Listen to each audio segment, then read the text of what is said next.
I read a story in a book a couple of years ago, and I just realized that the way I remember the story is not the way that the writer told it.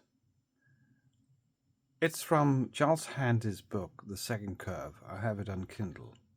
I just reread it. And the way I remember it is that this fellow, which actually is Charles Handy himself, is driving in Ireland down the roads and he's lost. And then he sees this guy come walking with the dog and he asks him for direction, if he can point him to where he's going. I remember it as he's going to a wedding, but I'm not sure that it's probably not what he's going to. But anyway, he's got the direction, and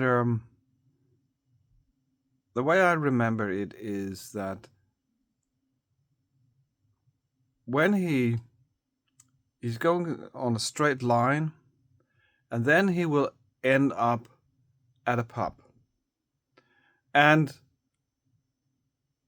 the road half a mile before to the right, he has to take that road to go where his direction is. And the way I remember it is that when you arrive at the pub, you will stay there and try the beer because it's a fantastic beer, and you end up not just having one, having two or three beers, and then he will go back and take the direction. And was supposed to go to a wedding, and he would come late to the wedding, half pissed.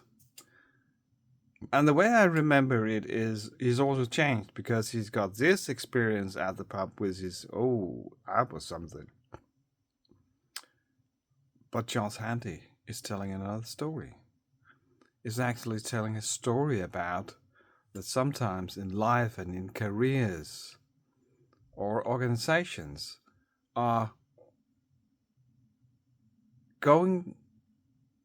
they end up at the pub instead of taking a turn before they end up at the pub. And that's where the future is that we have to take a new direction before we end up in the pub. Because if we do that, we can just take a pint. And that's a different story. The one I remember is also interesting because it's about that the guy who comes late to the wedding, he's changed. I'm not sure which of them is the best.